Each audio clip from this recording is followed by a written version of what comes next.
Hello, Vass. Hey, Katrina. How is your rug? Man, I don't have a rug. I don't have It's not a rug. what I read. Oh, the rug that never was. The rug that never... Tell us about your now notorious rug review, please. A colleague of mine at work messaged me, letting me know that she recently purchased a rug from a company, and she noticed that it seemed like I had reviewed this very same rug. So that was cool. Kind of seemed like it persuaded her to make the purchase. The only thing is, it was a verified review, but it wasn't written by me. So It's so creepy. It is creepy. But it got me thinking about just how polluted that review landscape can be. My worry was that the website was somehow populating the reviews with names of people kind of in her network or that are familiar to her, because it kind of, again, might prompt the very same purchase that she had. But yeah, I haven't purchased a rug in a while. Yeah, well, this feels like next level review fraud now if you're actually seeing your own name pop up in fake reviews. Yeah, exactly. So I'm Vass Bednar. I'm the host of Lately, and that's why I'm talking about this person that may or may not have purchased a rug that they seem genuinely happy with. Well, I'm glad that this imaginary person loves the rug that you didn't buy. I'm Katrina Onstad. I'm the producer of Lately, and this week we're going to be talking about the crazy, broken, wild review economy. Yeah, that's what it got me thinking about. How did a system that's hyper-democratic, based on the promise of our peers, right? Kind of crowdsourcing wisdom of crowds vibes become so polluted and exploited. And at the same time, we all kind of know it sucks, but we still read the reviews. We all participate. You're talking about the review economy, but you could be talking about the internet itself. Could be. Speaking of broken promises. But yeah, when we started looking into it, we found that the scope of fakery in the review economy is massive, right? Amazon said that it had blocked more than 200 million suspected fake reviews last year. And the World Economic Forum put a number on this and said that the direct influence of fake online reviews on global online spending is $152 billion. So this is the stakes a lot are of really rugs. high. It's a lot of fake rugs. But it's not only rugs, right? This is the part of this that's alarming. We're not just talking about toilet brushes and rugs. No. There's high stakes fakery going on involving doctors and lawyers and contractors. There was a case in New York last year of a doctor who was fined $100,000 by the state for embellishing reviews. I really don't want to think of my doctor going on there and making themselves seem better at their job than they are. Also weaponizing reviews, right? How fandoms or political groups can seek to punish employers, businesses, creators. A book may not have come out yet. Yeah. A film may just be coming out, and there's a kind of coordinated effort to give it 1 star, which will depreciate where it shows up in search or lower its score on aggregators like Rotten Tomatoes. So it's intended to financially hurt a firm. Well, it seems like it's now reached a bit of a inflection point, right? That this problem is becoming too hard to ignore by both big tech and regulators. So we've seen in the last year or so a few indicators that maybe there's going to be an attack or a pushback on the fake review economy. Yeah, in that way, the reviews are in and they don't look good, right? So there's sort of a consensus that this is less of a private problem that we each have to navigate privately and silently, kind of sifting and sorting through, adding browser plugins and doing tons of quote unquote research or Googling. Different legislators are taking particular approaches, and also companies are being more explicit about what they're doing to fight and remove bad reviews on their site, partially because, of course, they need to maintain or at least restore some of that trust that is lost when you get duped or spend more money than you want to or make a bad purchase decision because you had bad information. But we'll see, right? I mean, they've had a lot of years to correct this course. And, so far, self-policing has not been a strong suit of big tech. So it's interesting. We're seeing like the Competition Bureau of Canada issuing a warning and actually issuing a fine to a small company last year who had generated out of Montreal fake positive reviews from third parties. And we're seeing the FTC in the States making noises about legislation. So maybe now we're going to change course. I don't know. I think it's a big maybe, but it's a cool one because it's kind of a test of policing the internet and content to say that these online spaces may be liable for what is false and deceiving, right? This is ultimate deception, right? Bad information, incorrect information on their site, or is it just the people or entities that are posting them? That's how it feels, right? Like you do feel deceived. What did you buy? I bought some compression packing cubes. Okay. Rip-a-rama, despite the 5-star reviews. And you kind of know going in, right? You can just sort of sense it smells bad. There's 8,000 of the same item, all of which get 5-star reviews. And so you just close your eyes, hold your nose, and click, right? And then they rip. Yeah. But you didn't write a review about that they ripped. So you kind of didn't pay it forward there. Again, this whole system is completely based on voluntary labor, which is also something that interests me, this idea that every purchase that I make could be an opportunity for me to take time away from something else and critique it. For what? This imagined greater good that someone else might purchase this and get as much joy from like a Tupperware or... That's the best version of it, though, right? Is that you are helping somebody else, like peer-to-peer over the garden fence with your neighbor, that exchange of information. But what it often feels like is that you're being enlisted to do unpaid labor as a marketer for a company that you don't really care about. So get out of my inbox because I'm not going to review those compression bags that I just bought yesterday. Yeah. So who do we want to talk to about this? We want to talk to Professor Joseph Riegel. He's at Northwestern University, and he wrote a book called Reading the Comments, which is all about how we assert our voice online in ways big and small. So it's not just about reviews, but he's somebody who's been thinking for a long time now, quite carefully and critically, about what it means to engage in reviews and where we could be going. So I'm pretty excited. Are we going to encourage our listeners to review this episode? We are not going to encourage people to review it. We hope that we created an episode that people will like and that they'll feel inclined to share. But I don't want to compel anyone to like go that extra mile and sit and write a review. I wanted to compel them. And if they don't, we're going to hire bots. We already hired bots. This is Lately.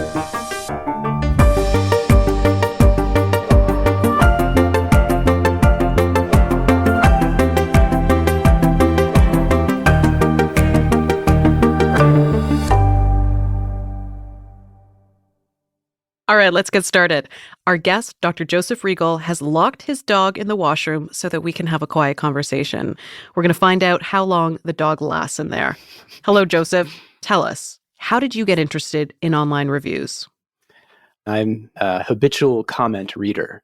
And one of the things I realize is I'm what social scientists calls, though I don't often say it correctly, a maxifisser, which means that I want to find out the best way to do things and I want to optimize things. And so when I'm buying something, I had a colleague once who said, I will just ask Joseph what to buy because it's going to save me hours of work. And in some ways, I enjoy reading the comments and look at the ratings and reviews and creating spreadsheets and trying to optimize the best thing. In other ways, I realize it's kind of an illness and it drives me a little bit nuts. Online comments and reviews in particular are like catnip to me. And I started reading them and posting them as soon as I could. And I just became fascinated with it as not only a place to become more informed, but the culture of it, the dynamics of it, and the weirdnesses of it, as well as the manipulations and the abuses of it. And I talked about all of those things in that book. Could you tell us a little bit more about the weirdness that you see? I'm so fascinated that you don't turn away from reviews, that they are sort of magnetic to you. There's a whole culture, particularly on Amazon, like 15 years ago, of people writing funny reviews. George Takei, Mr. Sulu of Star Trek has participated in some of those, and they're just an interesting view into some of the things that people are fascinated with and preoccupied with or making fun with. So I don't know if you remember that sort of meme with the 3 wolves howling at the moon. There was this t-shirt. I bought that shirt. Oh, you had one, right? Yeah. Did you read the reviews? 100%. So this is a circa 2008, 2009 iconic internet meme before memes existed. And it's just a casual t-shirt with a picture of 3 wolves howling at the moon. But people started having so much fun in the Amazon reviews, it almost became like a message board where people would kind of try to one-up each other with their purported review of this shirt talking about how powerful it made them, insinuating that it turned them into a wolf, and just that this, again, casual T-shirt called the Mountain 3 Wolf Moon short sleeve tee was actually completely transformative. And it was just a really fun kind of playful moment on the internet. Yeah, people were like wearing this review. And sometimes the reviews are perplexing and bemusing, but in a more significant way. So one of my favorite reviews was someone posted a review for a smoke detector and a carbon monoxide detector. And it said, like, saved my son's life, 4 out of 5 stars. And that then prompts the question of, well, what do these stars mean? What do 1, 2, 3, 4, 5 stars mean? And you can take that from a psychological perspective. You can take it from a cultural perspective. And I liken some of that to even the medical field. Like when you go see a doctor and they say, rate your pain on a 1 to 10 scale, what does that mean? And there are all these different scales, apparently, when I looked into it. There's scales that are more relevant for children. There's scales that are more relevant to maybe senior citizens. Do you show little pictograms? Do you show smiley and frowny faces? So a lot of the weirdness that we see on the internet actually has a lot of social science and culture behind it as well, which I find fascinating. Can you tell me a little bit more about the psychology behind our faith in reviews? What hold do they still have over us, whether we're writing or reading them? Yeah, well, I think there are people like myself who just love reviews and want to be informed. The reason they're so important and why they are now a billion-dollar industry is because one of the challenges of early internet commerce back in the 90s was most of us at that time could walk into a store and try on a shoe. And when commerce went online, there was this problem that economists call the information asymmetry. So one party to the transaction has a lot more information about that product than another party. And how do you overcome that information asymmetry? Well, you can give really good return policies, and we've seen Amazon do that over time, but you can also allow and permit consumer reviews. And that was one of the things that was supposed to bridge that gap about people being uncertain what to buy online. Eventually, people said, okay, I now have a couple of merchants I can trust online. And that was really the first issue. But the second issue is, even if I trust the merchant, how do I know this is a product that I can benefit from and value? That's what reviews were supposed to do, along with really good return policies. And that's why they're now as big as a business as they are, and why we see so much scam and fraud and fakery. To the point of fraud and fakery, the FTC had recently made an assessment that if they could fight fake reviews, it could increase consumer welfare by as much as $15 billion. It's a big number. How important is an online review to a business itself? It could be huge. Obviously, just intuitively, if you get hammered with a bunch of really negative reviews, particularly if you're, say, a restaurant and they're casting aspersions on your cleanliness or your health, that can be significant. Some economists have actually tried to quantify this to some extent to try to figure out, like, well, how much was that fraction of a star worth in terms of revenue and sales and restaurant bookings. And it is significant, and I think it's become even more significant over time. I mean, this is one of the problems when you have a marketplace that becomes infected with scams and fraud, is if you're an honest restaurant, how can you even compete when it only takes one bad competitor to be leaving bad reviews on you and puffing themselves up? So it's a systemic issue, and I'm glad the FTC is trying to take some action on this. For example, they recently issued a proposal about some things they could do to crack down on the sale and purchasing of fake reviews. But that law, for example, if it goes into effect, wouldn't affect third-party review sites like Yelp and Google. And there's also plenty of fraud and fakery on Yelp and Google as well. So in the United States, the regulatory context has been kind of patchwork. I'm not sure about Canada myself. Sorry. Hey, you said sorry, which is a Canadian word, but I do know that Canada's Competition Bureau, it recently issued a warning. So they sent a flare out to companies using employees to post fake reviews. So it does seem like our institutions are recognizing the problem of fake reviews, or just how reviews can be weaponized. Sometimes a review, as you touch on as well, is so inauthentic, it's intended to be punitive, to punish a restaurant that took up a particular position during the pandemic or wanted people to wear masks or has a particular ownership. This is a way the feedback system is kind of hijacked. There's been a politicizing of reviews, and I wondered why you pointed to the past 10 years. Is that about the increasing digitization of the economy, that a company has to participate in that exchange or solicitation of feedback because it's important for search engine optimization? Are reviews just an expectation now? I think they are. I think that's right. If you're not participating, if you're not on Yelp, if you don't have a Google review page, if you don't have social media accounts where people can say nice things about you, your business is going to suffer significantly. Every once in a while, there's the interesting exception where someone says, I'm being manipulated or abused online. Maybe they can go to a local news source, or maybe they make a game of it. Like there was a restaurant that said, we only want 1-star reviews. And they made fun with it, and they got lots of 1-star reviews, and they got a lot of positive attention because of that. And in their very unique and novel circumstance, they could manage, but most businesses can't do that. Could you tell us a little bit more about all the different places fake reviews could come from? They can come from most anywhere. Some of the largest spaces, they have cracked down on a little bit. But, there's websites where you can hire someone in the neighborhood maybe to rake your leaves, like Fiverr or TaskRabbit. You used to be able to find lots of people offering or wanting to buy fake reviews on those websites. There are things known as like Instagram pods. So if you're an influencer and you want people to like or subscribe or something, promote your particular posts or subscribe, like for like used to be an old saying back in the Twitter days, whereas if you scratch my back, I'll scratch your back sort of thing. There are lots of places. They're not that furtive. They're not necessarily on the dark net. Really, all you have to do is find a Facebook group. And to be a little bit sympathetic to the platforms, though I've also been somewhat critical, it really is a game of whack-a-mole where, you take down 100 Facebook groups that were doing this sort of thing, and people just find another set of Facebook groups or they move to another platform where the issue hasn't become as pronounced. And keeping up with all of that is a real challenge. But just the reviews for things like, I wrote a new book, could you write some good reviews on that book? And I'll pay you $10 or $15. When I looked at it like 10 years ago, that's about kind of what it went for a decent quality review. I don't mean 5-star. I mean, it looked like a good review. It looked authentic. That's not going to go away. And it makes sense to chase them and try to do what we can, but it is a game of whack-a-mole. Well, sometimes whack-a-mole can be fun and productive. We could be optimistic about whack-a-mole.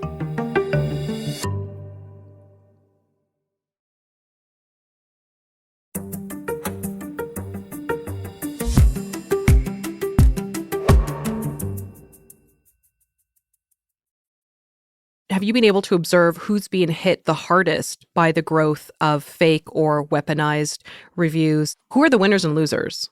I think it's particularly difficult for small business owners because they're not as capable and don't have the same momentum to buffet the torrent that might befall them when someone starts harassing them online with negative reviews. And then in terms of books and movies, there's that practice known as astroturfing. So for some particular reason, perhaps it's ideological, like there was a Michael Jackson biography that came out that fans didn't like, and they started leaving very bad reviews on that. Young adult fiction authors is a very politicized, oddly enough, space where people can leave really bad reviews for one another. Goodreads became a battleground in a number of these cases because one of the things they did is they created a feature where you could create lists of books that you might be interested in. And you could have as many lists as you wanted. But then some people created lists of books they would never read. And authors found themselves on that list and became the source of a significant controversy at the time. Well, and Goodreads was later acquired by Amazon. And in your book, when you kind of take us back to the early promise of the feedback economy, hyper democratized, hearing from peers, these authentic, playful, crisp online forms of writing, Amazon in the beginning, you share through your research, actually paid book reviewers. Given that Amazon was willing to invest in paid reviewers to build trust with their firm initially, how could or should the review economy change through firm investments if they need to rebuild trust, given all the fakery, bots, and spam that we currently see? That's an interesting question. And even if Amazon in its very earliest of days had a couple of dozen book reviewers on hand, it's difficult to imagine, given the scale of e-commerce today, how you might have something similar such that you didn't need crowdsourced reviews. And there is often this moment when we look at the digital age where something first arises and people are really excited and they can share information and they can share their enthusiasm. And there's places where you can read really good in-depth reviews of things. But one of the sad consequences of the success of the online space, including the marketplace, is then it goes from what I call intimate serendipity, bumping into wonderful things, into a sort of filtered sludge. Because people now see this is a place where I can scam folks. This is a place where I can make money. And it's challenging because I would like to think it would be in the interest of places like Yelp and Amazon to improve the quality of the reviews that appear on their sites. And they say they are interested in that, and they do sometimes take actions, but I wouldn't think it's their biggest concern. Their biggest concern originally was growth, and then it was monetization. In the United States, there's a law called the Communication Decency Act, and there's a section called Section 230. And Section 230 said, platforms are not responsible for the content that is posted on their platforms. And so that meant that even if they chose to moderate maybe some of the most egregious stuff, they still wouldn't be liable for the content that is posted. For instance, if someone is faking a review. And that really allowed the digital economy and the platforms to flourish and grow over the years. But we are now at a point for a number of reasons where Section 230 and this notion of platforms shouldn't be responsible for the content that is on the platforms is being questioned. And you mentioned the FTC, they're now thinking about, can we take more action on this front? But I mentioned it doesn't apply to Google reviews, to Yelp reviews, and some of these third-party review websites, because they will make a 230 claim. They will say, we are not responsible for the fake reviews that are being pasted on our platform. What the FTC seems to be doing is they do want to, and seem to have some capacity to say, look, if you're actually selling fake reviews, if you're buying fake reviews, then we think we might be able to take an action against you. And they have taken some ad hoc actions in the past, and they would like to reinforce that by way of a much more explicit rule. But it's still not quite what we might need to really address this issue. And going way back to your original question, like how much should companies spend to do this? I don't know, but I think it would be a significant investment. I don't know if they want to make that investment. Moderation for these large platforms in general is also an issue, just with, say, hate speech or harassment that hasn't had an easy solution. Originally, a lot of that work was outsourced to countries with lower cost of living and lower expenses to the companies. Interestingly, that's where a lot of the fake reviews are now coming from, in places like Bangladesh and India. So it's now a global phenomenon. And I think of late, the tech companies have been really hoping that maybe artificial intelligence would allow them to solve this in some way. Right. I had noticed some commentary online around generative AI and how some platforms may want to use them with reviews. Google has shared it took down 45% more fake reviews in 2023 thanks to a new algorithm. You have to also imagine that bots, farms, actors that engage in fake reviews try to learn the confines of those algorithmic systems so they can contort themselves around them. And of course, I wanted to add a somewhat recent announcement that there's a consortium, seems to be US-based, right, calling itself the Coalition for Trusted Reviews, which unites Amazon, Booking.com, Expedia, Glassdoor, TripAdvisor, and a firm called Trustpilot in aiming to stop fake reviews at the source.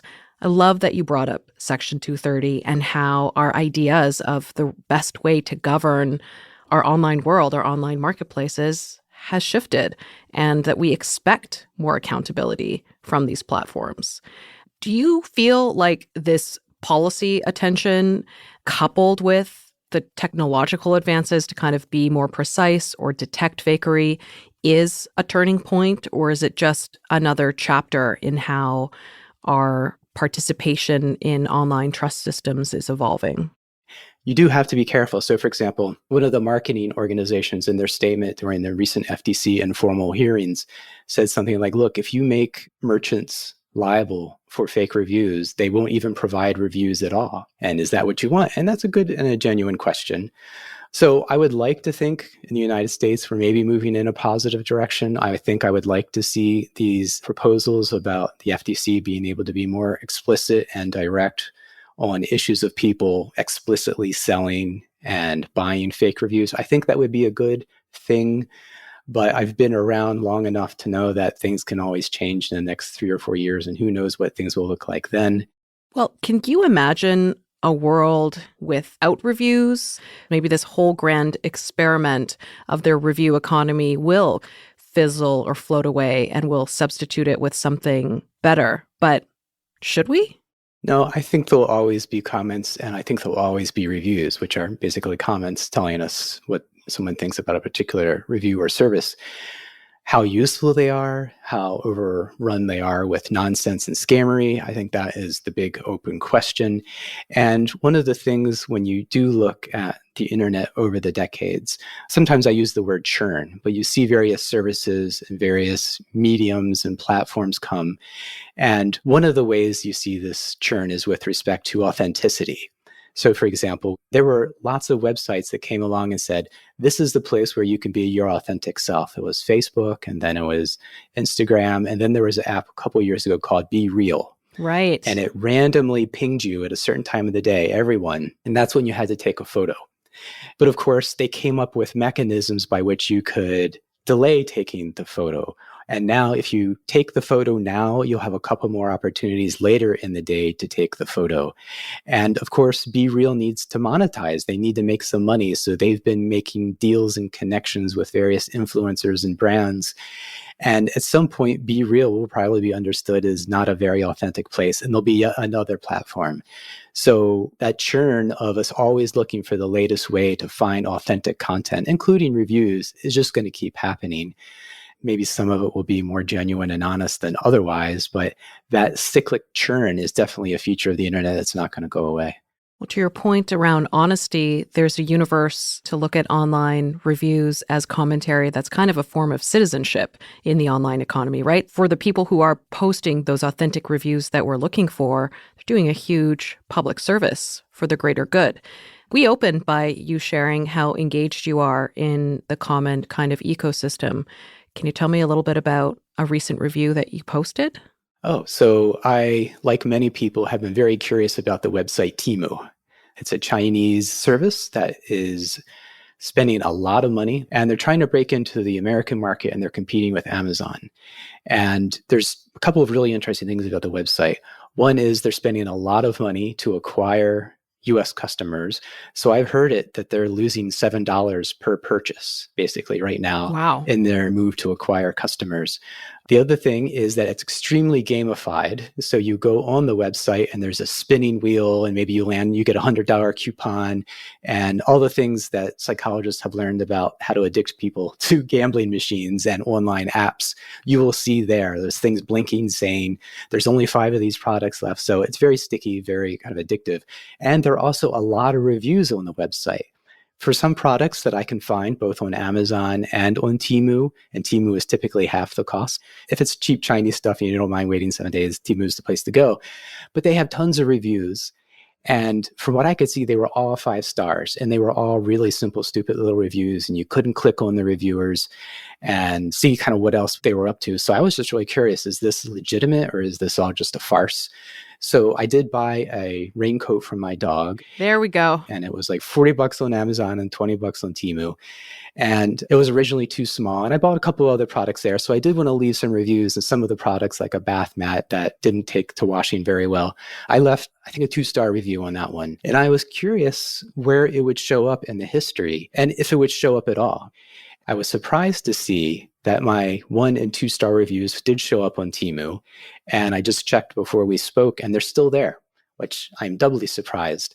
And they're at the top of the list. So I still can't figure out why so many of the reviews are 5 stars. And I haven't heard Temu at least saying anything about if they care about their reviews and whether there's a lot of fakery or whether people are buying reviews there or not. But it's interesting to look at. And that's where I posted some recent reviews on a bath mat and a mirror that you could have in your shower, but it was really just a little thin piece of paper almost that was mirrored. What? Yeah, it wasn't very good. But it cost 67 cents, so. Worth the 7-day wait. Our whole conversation together is kind of reviewing the feedback economy and kicking the tires on it. What review would you leave for this system if you had to help somebody who was trying to decide whether they should believe in reviews at all? Take it with a very big spoon of salt. That would be the short of it. Rock on. Thank you. And I hope your dog had a good time in the washroom. Yeah, got to go rescue her. You got to go rescue her. And I hope she enjoys her beautiful new raincoat. I didn't hear the review on that, but I'm glad to know she has one. Actually, the raincoat was good. The raincoat was good? The raincoat is good. Okay.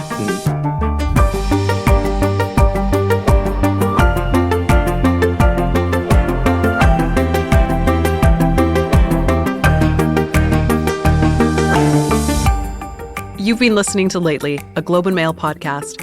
Our executive producer is Katrina Onstad. The show is produced by Andrea Varsany, and our sound designer is Cameron McIver. I'm your host, Vass Bednar. And in our show notes, you can subscribe to the Lately newsletter, where we unpack a little more of the latest in business and technology. A new episode of Lately comes out every Friday, wherever you get your podcasts.